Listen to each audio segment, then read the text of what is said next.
Muy buenas, queridos seguidores. Feliz y santa Navidad. Esperamos que también tengan un feliz y próspero 2024, que todavía falta un poquito, pero bueno, ya nos vamos adelantando. Y ya que estamos en fecha navideña, queríamos hablar de una Navidad que no fue, la verdad, muy alegre, la Navidad Negra de Pasto, un ejemplo de las masacres que cometieron los ejércitos bolivarianos contra su propia gente. Un episodio triste, horrendo, que ha intentado ser borrado de la historia por la propaganda, pero que al cabo de algo más de 2 siglos sale a relucir. En estos días nuestro amigo Javier Padilla lo estaba comentando a través del Twitter y nos acordamos sobre todo por eso mismo, por esta fecha, ¿no? Por supuesto, como siempre, con nuestro pana Emilio Acosta de Venezuela Provincial. ¿Qué tal, Emilio? ¿Cómo vamos?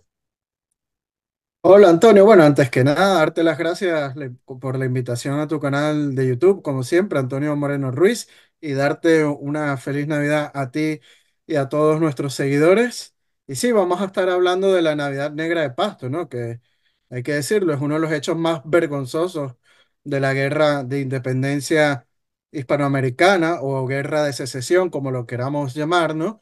Y es una de las acciones más polémicas llevadas a cabo por Simón Bolívar y Antonio José de Sucre, ¿no? Y de todo esto vamos a estar hablando, sobre todo con fuentes primarias y secundarias, que es lo importante. Yo antes que nada quería resaltar que el proceso revolucionario y rupturista fue violento per se. Quiero decir, la Navidad Negra de Pasto no es un episodio aislado, no, no lo es. Los revolucionarios rioplatenses, una de las primeras cosas que hacen es matar a Santiago de Liniers, el virrey que había hablado de Nuestra América, el concepto de Nuestra América, mucho antes que José Martí, en fin, otro José Martí. Pero bueno, fuera parte de eso, los revolucionarios rioplatenses se apresuraron a matar a, de hecho, a cabezas visibles que habían encabezado la resistencia contra la invasión inglesa o las invasiones inglesas en plural, mejor dicho. Y en la Capitanía General de Venezuela, en el Virreinato de Nueva Granada, vemos episodios de violencia desde primera hora, que llaman al exterminio. Briceño, Rocio, Bolívar emplean términos como la raza maldita de los españoles europeos, los españoles y los canarios, amenazando siempre, ¿no? Y la Navidad Negra de Pasto, claro, se dirá, es que era una guerra, es que... Pero sin embargo después se resalta la violencia del Taita Bobes, ¿no? Cuando lo cierto es que el proceso rupturista, secesionista, como tú muy bien lo has dicho, lleva implícito esa violencia y además al pretender diferenciar siempre, porque Bolívar empieza a hablar de los españoles como extraños, ¿no? Los hispanoamericanos es a raíz de Bolívar que van a ser, perdón, que estoy un poquito tocado de la garganta, que van a ser extranjeros entre ellos. Y el mismo Simón Bolívar dice, porque ha de saber usted que los pastuzos son los demonios más demonios que han salido de los infiernos. No tienen paz con nadie y son peores que los españoles. Cuando eran súbditos del rey de España, tanto como un individuo de Madrid o un individuo de Santiago de Compostela. Y se da un cuadro antropológico, Emilio, curioso a principios del 19, porque si bien Pasto está en la actual Colombia, es una zona muy imbuida de la cultura amerindia y de la cultura mestiza. En esa época había recibido emigración peninsular desde finales del 18 y especialmente de Galicia y Asturias. No exclusivamente, pero sí especialmente. Y todavía en la zona queda mucha afición a los cuentos de duendes, de hadas, mucho respeto a los muertos, y se dice que de repente los gallegos y los asturianos influenciaron un poco en eso, puede ser, ¿no? Pues este es el cuadro humano y esta es la violencia que también emplea, acordémonos de Monteagudo, el lugarteniente de San Martín en el Perú, la violencia que Monteagudo emplea contra los peninsulares. ¿Sabes por qué digo esto? Porque el peninsular en el Perú era lo que después el peruano Emilio va a conocer como el bodeguero. Quiero decir, igual que en el Río de la Plata, los revolucionarios dicen, a nosotros no nos mandan pulperos, ¿no? La oligarquía criolla. Porque muchos peninsulares en Lima y otras ciudades peruanas, pues eran el que tenía la pulpería, la bodeguita, que después en Lima, eso, esa figura, después el inmigrante Bobe fue italiano, uno que tenía, que era pulpero. claro, y después eso, ese papel lo desempeña el inmigrante italiano y después el inmigrante japonés o el chino, ¿no? Pero muchos peninsulares tenían sus pequeños negocios, sus pequeños comercios y Monteagudo, lugarteniente de San Martín, reitero, hace una política brutal y discriminatoria contra los peninsulares, que además muchos pues tenían negocios con las poblaciones indígenas del interior, al igual que ocurría en la zona de Pasto. Entonces, es importante, yo creo, Emilio, subrayar estas características para entender todavía más y mejor lo que supuso esa violencia desmedida y esas ansias exterminadoras de la región pastusa. Sí, por supuesto, pero vamos a hablar un poco más del contexto de la Navidad Negra, ¿no? Uh -huh. Recordémonos que, bueno, ya estamos ya a mediados de 1822, ¿no? Y luego del triunfo de Sucre en Pichincha, y las autoridades monárquicas de Pasto, en la actual Colombia, como tú bien has dicho, se rinden ante Bolívar bajo el compromiso que respetarían la vida y la honra de quienes eran leales al rey, ¿no? Estaban rodeados de todas las fuerzas militares republicanas y las fuerzas militares realistas y las autoridades locales de Pasto no les quedó otras que rendirse, ¿no? Pero hay que decirlo, la población de Pasto era contrario al proyecto bolivariano de independencia y siendo su población de mayoría indígena, defendían a la monarquía y la religión católica, ¿no?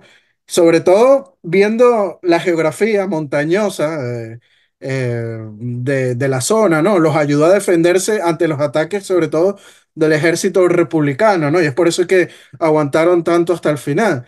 Uh Y -huh. sintiéndose esta población traicionada por aquellas autoridades que se rindieron, aquellas autoridades realistas de Pasto, un grupo de realistas de origen popular, o sea, del populacho, liderados por el caudillo y militar mestizo Agustín Agualongo y Benito Boves, que es sobrino Obrino del Taita. de José, del Taita Boves, ¿no? De José Tomás Boves, iniciaron una rebelión donde se les une indígenas, mestizos y negros a las guerrillas estas de resistencia realistas. Aquí vemos que es un levantamiento popular donde no tiene nada que ver aquellas autoridades que se habían rendido anteriormente. Es el mismo pueblo que coge las armas y se levanta en pro del rey de España, ¿no? De defender al rey de España, ¿no? Y bueno, Simón Bolívar, el 23 y 24 de diciembre de 1822 ordena un ataque comandado por Sucre, ¿no? Porque ve que estos guerrillas están haciendo mucho daño al ejército republicano, ¿no? Y entonces dice, hay que acabar esto de raíz y envía el 23 y el 24 de marzo de diciembre, perdón, de 1822, un ataque comandado por Sucre, ¿no? Lo cual le siguió con una matanza sin precedentes de la población inocente durante 3 días, y algunos autores lo han considerado como un genocidio, ¿no? Pablo Victoria es uno de aquellos que los consideran como genocidio, y el mismo biógrafo de Bolívar, Daniel Florence Oleari, ¿no?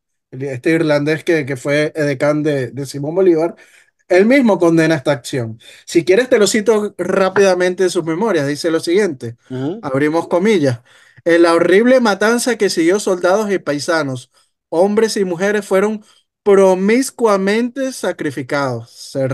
Cerramos comillas. Esto es totalmente horrible, Antonio. Y Sí, los sí, sí, vamos. insurgentes entraban a las iglesias en caballos, saqueando ornamentos de oro y plata, ingresaban con brutal violencia a las casas para robar y matar. Se calcula que 500 pastusos fueron masacrados, ¿no? También violaron, aunque fueran niñas o ancianas, muchas madres, hay que decirlo, en su desesperación, decidieron sacar a sus hijas a las calles para entregárselas a algún soldado blanco antes de que algún negro la violara, ¿no? Acordémonos que esta es la forma de pensar de aquella época, ¿no? Sí, sí, Ojo. no, claro. Y bueno, las violaciones fueron múltiples y según las crónicas de la época, todas las mujeres de la ciudad fueron víctimas de vejámenes sexuales, de los cuales no se salvaron ni las monjas de los conventos, hay que decirlo, ¿no? Y Y bueno, eso, mira, viene muy bien que digas eso, porque hay quien acusa al rey Carlos III, pues, de que era un impío, anticristiano, y de que Bolívar, San Martín y compañía eran criollos muy religiosos. La religión le importó tres pimientos, por no decir otra cosa, no, Igual que San Martín, que era muy dado a expulsar a clérigos que no le eran afectos. Por cierto, eso es una faceta de San Martiniana que, digamos, se oculta deliberadamente. Pero el hilo que tú lo dices para entender también yo te hacía antes la comparación con Monteagudo porque hay Emilio quien ha querido disculpar la responsabilidad de Sucre en la Navidad Negra de Pasto, diciendo que bueno, que Sucre solo obedecía órdenes, pero es que Sucre fue arte y parte de estas masacres. Y además Bolívar, es que en sus propias cartas es lo que tú dices, al final tenemos que irnos a las fuentes primarias. El 7 de junio de 1822, o sea, ya Bolívar dice, tenemos derecho a tratar al pueblo de Pasto como prisionero de guerra, porque todo él, sin excepción de persona, nos hace la guerra, y para confiscarles todos sus bienes como pertenecientes a enemigos, tenemos derecho, en fin, a tratar esa guarnición con el último rigor de la guerra, y al pueblo, para confinarlo en prisiones estrechas como prisionero de guerra en las plazas fuertes marítimas. Y luego, bueno, sigue, ¿no? Si usted lo que desea es esa suerte a las tropas y pueblo de su mando, bien puede contar con ella. Y si usted quiere evitar una catástrofe semejante, tiene que reconquistar Colombia o someterse a la capitulación. O sea, el mismo Bolívar, desde incluso antes de esta masacre en fechas navideñas, ya tenía muy claro que él había que exterminar a Pasto, porque, pero no solo a un militar, no, no, no, al pueblo de Pasto. Él dice, el Claro, pueblo que son los que se levantaron en es el guerrillas y le enemigo. están dando problemas. Exactamente, él los trata como enemigos. Por cierto que Bolívar también trata como enemigos a los peruanos, cuando dice que los peruanos y los quiteños son viciosos hasta la infamia, todos ladrones, todos truchimanes, los blancos tienen el carácter de los indios. O sea, Bolívar emplea un lenguaje bastante racista. Y digo esto, pana, porque siempre nos dirán, no, es que hay que estudiarlo en su contexto. Sí, pero al Taita Bove no se le estudia en su contexto. Sí, Solo hay una doble vara de medir, ¿no? En cuanto a esto, ¿no? exactamente. Pero claro, esto no se hace en el contexto de una guerra o porque haya unas diferencias políticas, no, es que se considera a todo un pueblo, a toda una región el enemigo y se va a masacrarlo, pero además que nunca se ocultó. O sea, ellos mismos en sus cartas lo dicen, hay que masacrarlos, hay que exterminarlos, ¿no? Sí, y es importante porque luego de la Navidad Negra de Pasto, unos 1.000 pastusos fueron reclutados o expulsados de la ciudad y mucha gente ante estas reclutas prefirió lanzarse a los ríos por los acantilados y suicidarse antes de ser apresados, ¿no? Y hay que decirlo, hasta hoy, hasta el día de hoy, en Pasto no han logrado olvidar esta masacre y ven a Simón Bolívar y al Mariscal Sucre como portadores de muerte y destrucción. Vemos grafitis, ¿no? De Bolívar asesinando a un pastuso, ¿no? En las calles de Pasto, en el carnaval de Pasto, algunas carrozas como Bolívar como una especie de diablo, ¿no? O sea, que hasta hoy en día los pastusos lo recuerdan. Y algo muy importante que tú señalabas, ¿no? De que también se tiene una imagen de Bolívar como defensor de la iglesia, ¿no? Ujú. En estos días escuché, no, pero es que Bolívar nada más asaltó las iglesias de Pasto porque había una razón, un contexto histórico, pero eso es mentira. La Catedral de Caracas también fue Claro, claro. eh, asaltada por Simón Bolívar.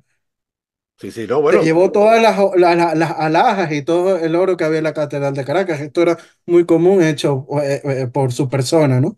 Pero yo creo que sería oportuno traer a referencia pequeños comentarios, ¿no? Al respecto sobre este macabro acontecimiento que han escrito diversos autores, unos muy sí. allegados y defensores acérrimos de la actitud de Simón Bolívar y sus demás generales contrapasto, ¿no?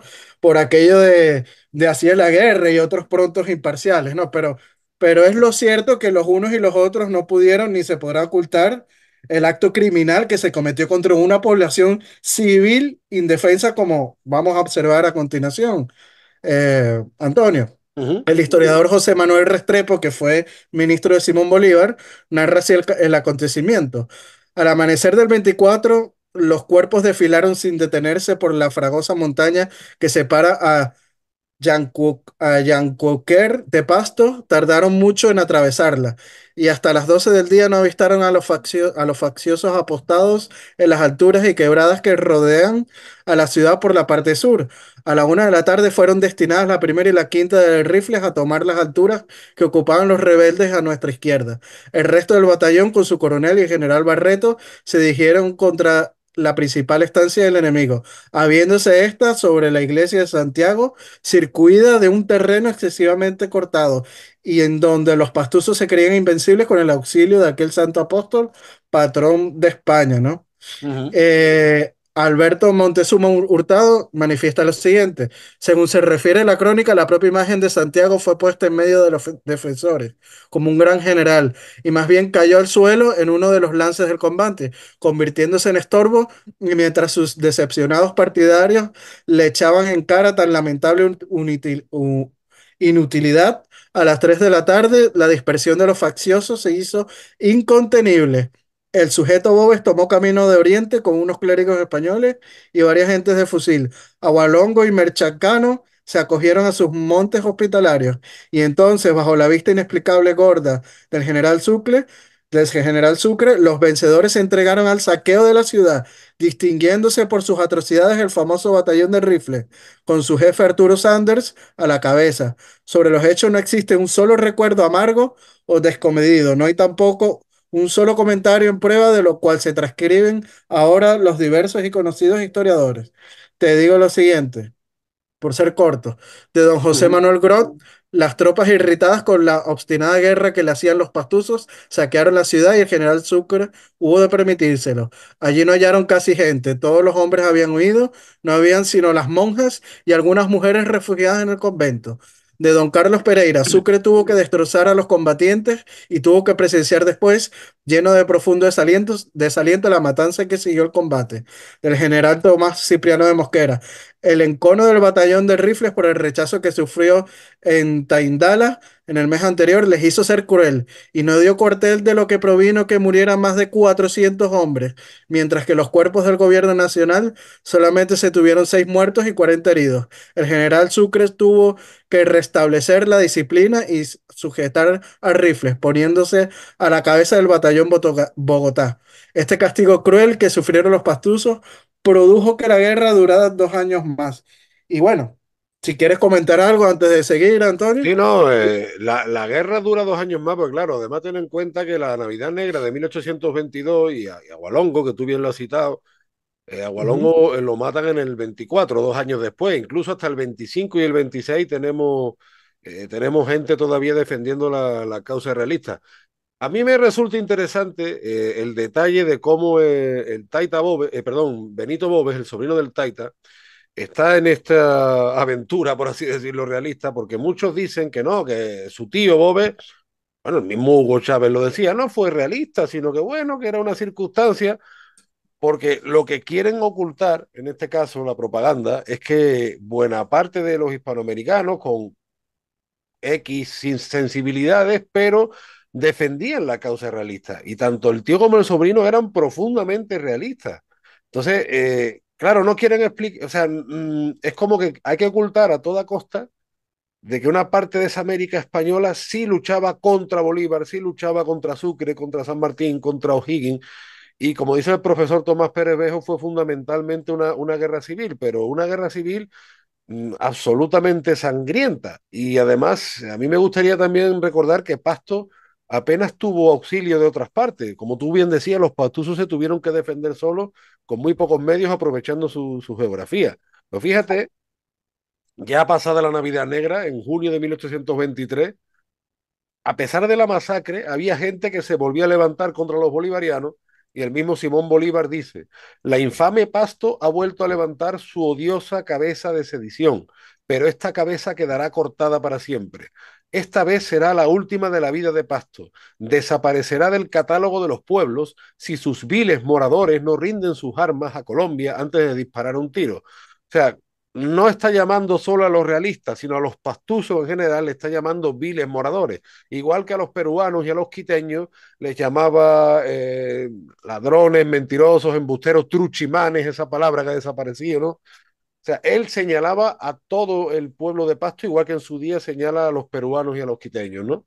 Eso sí me parece, y bueno, y aparte el detalle que te decía antes de Benito Boves, que aquí parece ser que es que no, que no era realista, o sea, que los únicos que tenían convicciones eran los insurgentes, que los realistas, que bueno, como que no eran, los insurgentes sí eran románticos, y además eran todos muy guapitos, todos muy bien vestidos, mientras que los otros eran pues eso, ¿no? Gente que solo cumplía órdenes.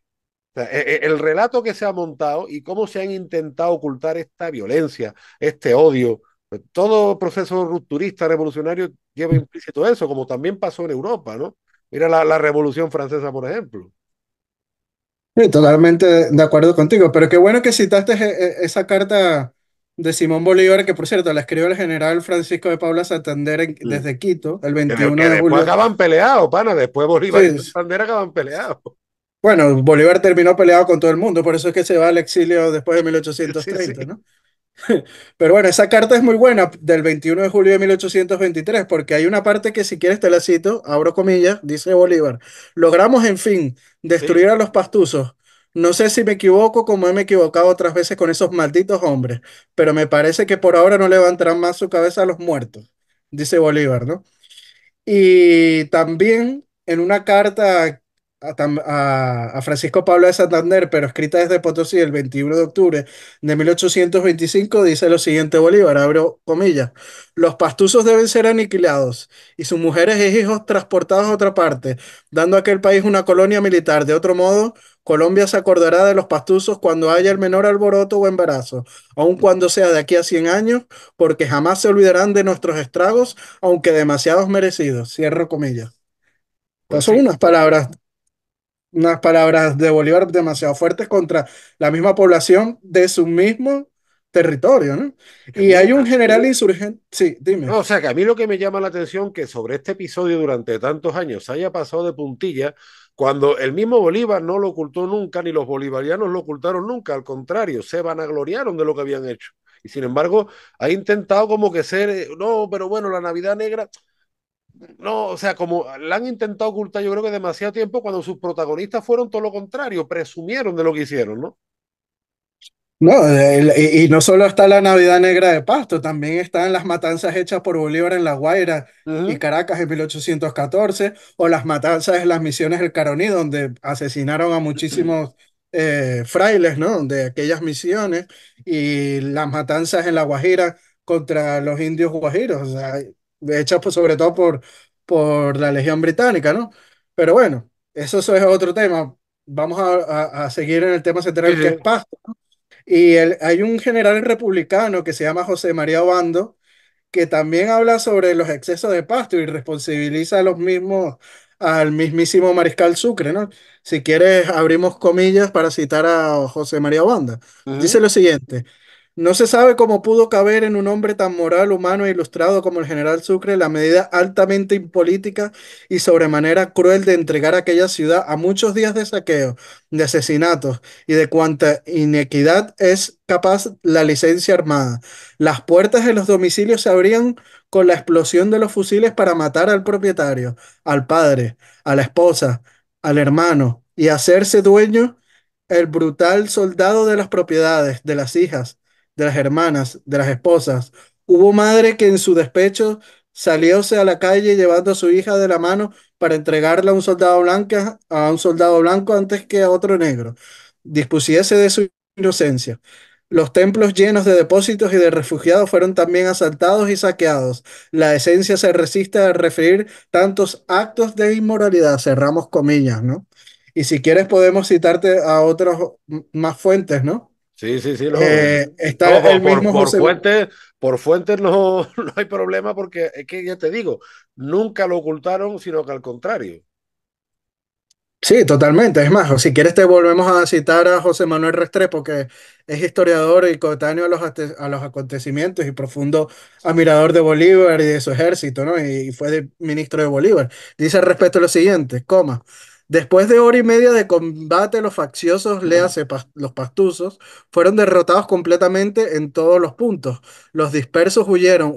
Unos con bobes hacia las montañas de Sibundoy, camino del Amazonas, y otros al Guanambú, a fin de apararse en el desierto del Castigo.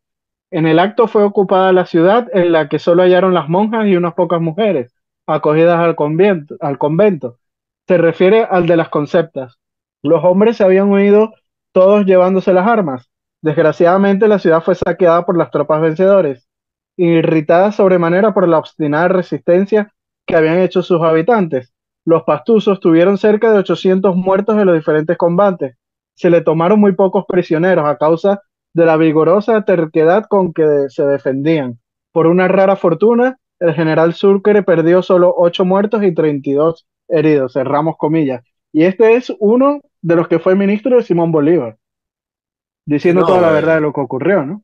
y además no se entiende o no se quiere entender el por qué muchas poblaciones mestizas y indígenas sobre todo del interior, como también pasó en la actual Perú, la actual Bolivia, en otras regiones, apoyaron fervientemente la causa realista. En primer lugar, porque también en Pasto pues se daba ese sentimiento comunitario, como tú bien has dicho, y el mismo Bolívar los identifica como enemigos, que hacía que fuesen todos a una, como en Fuenteovejuna cuando escribió eso López de Vega, ¿no? Pues ese espíritu de Fuenteovejuna se veía especialmente en los Andes, y vemos cómo muchas regiones andinas, a raíz de estos sucesos trágicos, van perdiendo importancia hasta que durante el siglo XIX adquiere mucha más importancia las zonas costeras, ¿no? Siendo que el Ande, nosotros vemos ciudades espectaculares. Puedes verla en Perú, como puedes verlo en Ecuador, o en Colombia. Sin embargo, toda la región andina, que es vastísima, que va de Venezuela y Colombia hasta Argentina y Chile, va perdiendo bastante importancia, ¿no? Y en Pasto el sentimiento comunitario era muy fuerte. Entonces, todas las proclamas, todas las cartas que vemos de Bolívar, apuntan siempre a eso, el pueblo de Pasto, el enemigo. Y qué bueno que tú hayas citado varias veces a Restrepo, porque el historiador Ujú, colombiano Luis Corsi Otal, ahora que en paz descanse, Luis Corsi escribe Bolívar, la fuerza del desarraigo, o también escribe Viva el rey, los negros en la independencia, y tiene otro sobre los realistas criollos, pues Corsi citaba bastante también a Restrepo, que en Colombia fue conocido como el presidente historiador, ¿no? Tenía esa especie ujú. de sobrenombre. Y al final es que no tiene, claro, porque si nos dijeran, es que ustedes están acudiendo a la propaganda de los realistas, la propaganda del enemigo, no, no, pero si el mismo Bolívar lo decía, si el mismo Sucre lo decía, si el mismo Restrepo lo decía, si el mismo Bolívar, Obando también. claro, Obando lo decía, si incluso gente que estuvo en los dos bandos también lo decía.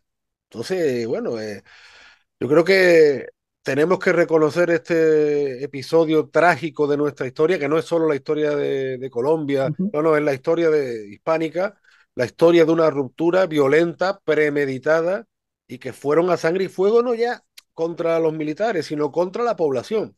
Que yo creo, pana, que ese punto quizá, por las circunstancias, no lo acabó de entender Morillo cuando Tomás Morales, le intenta explicar que hay que hacer la guerra como se está haciendo en la América.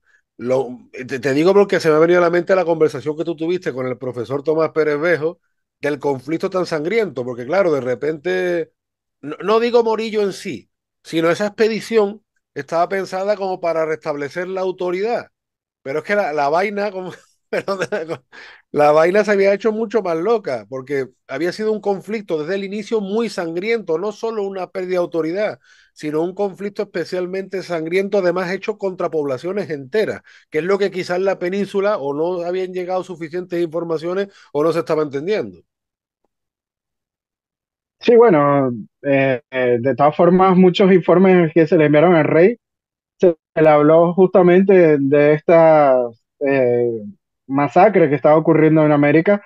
Y bueno, en la península de la corte entendió de que a lo mejor de formas más suaves, pues se podía calmar el asunto, pero lamentablemente no fue así, ¿no? Mm. Lo vimos y Morillo se dio cuenta de eso después que le pasaron su guarnición en Margarita a cuchillo, ¿no? Sí, Pero sí, sí. siguiendo hablando sobre la Navidad Negra de Pasto, me gustaría también citar a dos doctores historiadores importantes, hablando y citando los hechos de Pasto. Uno es el doctor Leopoldo López Álvarez, que cita lo siguiente, abre comillas. Ocupada la ciudad, los soldados del batallón Rifles cometieron toda clase de violencia. Los mismos templos fueron campos de muerte. En la iglesia matriz le aplastaron la cabeza con una piedra al octogenario Galvis, y las de Santiago y San Francisco presenciaron escenas semejantes, cerramos comillas. Y bueno, el doctor Ignacio Rodríguez Guerrero cita lo siguiente, abre comillas. Nada es comparable en la historia de América con el vandalismo, la ruina y el escarnio de lo más respetable y sagrado de la vida del hombre, a que fue sometida la ciudad el 24 de diciembre de 1822 por el batallón de rifles, como represalia de Sucre por su derrota en Taindala, Humejante, a manos del paisanaje pastuso armado de piedras, palos y escopetas de caza. O sea, según los comentarios que estamos citando, para que se sepa cuál fue la magnitud de la masacre Ujú. del genocidio contra la población pastusa por parte de las tropas al mando de Antonio José de Sucre aquel 24 de diciembre de 1822 y los subsiguientes días de aquella Navidad negra en que no se tuvo piedad de alguna parte con la población, ¿no? Población, como he dicho, gente que era mestiza, que eran indígenas, que eran gente de a pie, ¿no? No estamos hablando aquí de militares realistas ni de otro tipo de contingente, ¿no? Eran simplemente civiles, ¿no? Y no era la primera vez que Bolívar lo hacía, vamos, lo mismo que tú has dicho antes, lo de La Guaira. Eh, es curioso, que claro, el indigenismo, cada vez que llega el 12 de octubre, siempre América no fue descubierta, fue saqueada. Hombre, pues saqueo y matanza de la población fue lo que hizo sistemáticamente Bolívar y sus secuaces. Entonces, la palabra No, genocidio, pero después te dicen, no, pero es que Boves hacía lo mismo. No, es que Morillo, que por cierto, lo de Morillo es una leyenda negra, porque si alguien actuó de manera más legal siempre tratando de hacer juicios sumariales a los presos, fue Morillo. claro, no, no. Eso hay que tenerlo claro. Sí, es más, Y Boves tiene más mucha bien leyenda negra Morillo. también. Más bien Sí. Morillo, por algunos realistas americanos, muy entre comillas es lo que voy a decir, fue acusado incluso de blando, o sea, te quiero decir, porque es lo Ujú. que decía Pérez Bejo, el conflicto había sido extraordinariamente sangriento, y más bien Morillo lo que intenta aplicar es ley y orden, ¿no? Lo que pasa es que, claro, lo que venía de atrás ya era complicado.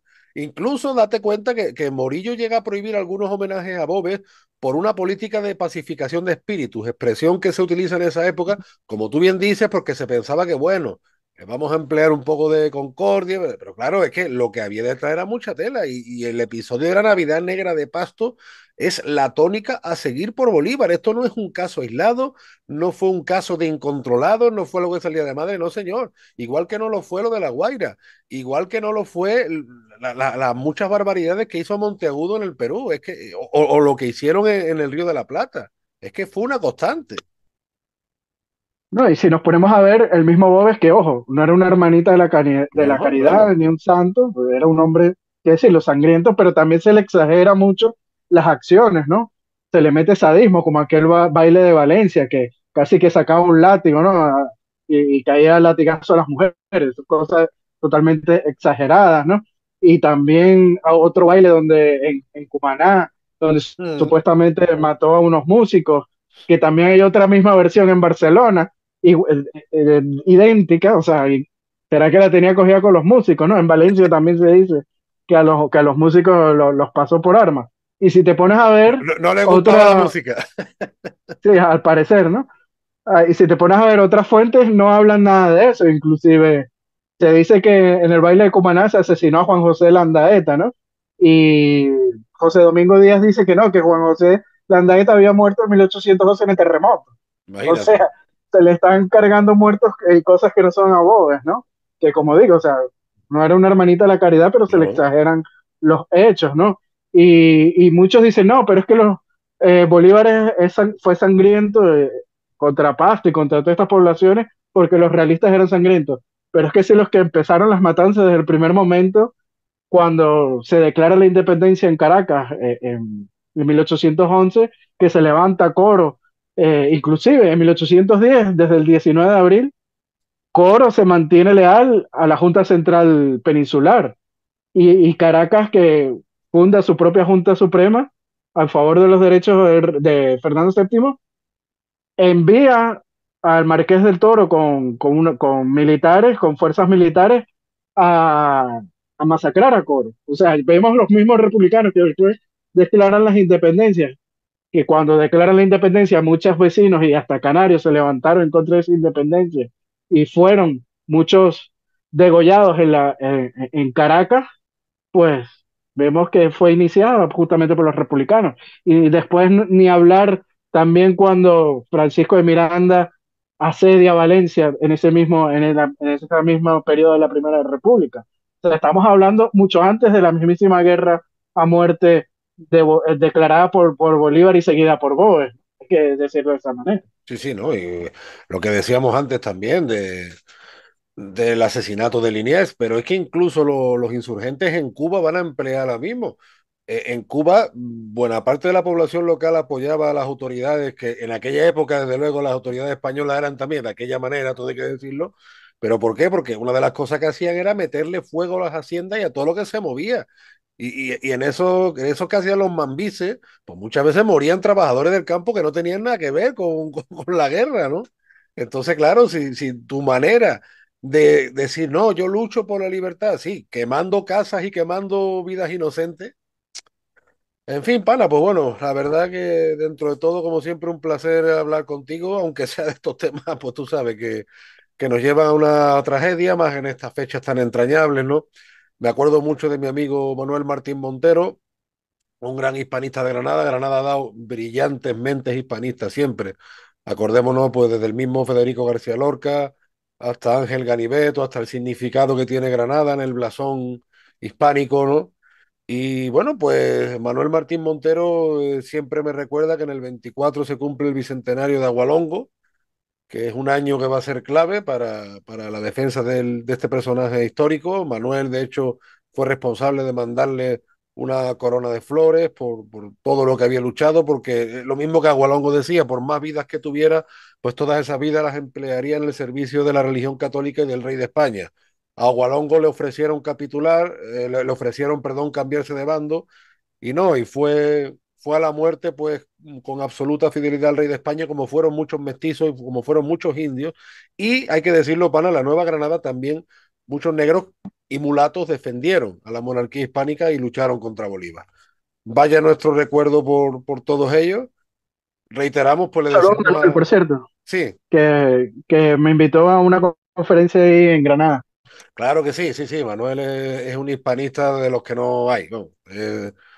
Un fuera de serie, le mandamos nuestro más sincero abrazo. Y bueno, como siempre, desde aquí, pana, recomendamos que sigan Venezuela Provincial en Facebook, en Instagram, en YouTube, que sigan tus artículos, incluso cuando también te peleas con el mundo y si no, Camino de Guanajuato, ¿no? Sí, y si no, camino a Guanajuato, a llorar allá con las momias de Guanajuato, ¿no? Se trata siempre de debatir bajo el más sincero respeto, ¿no?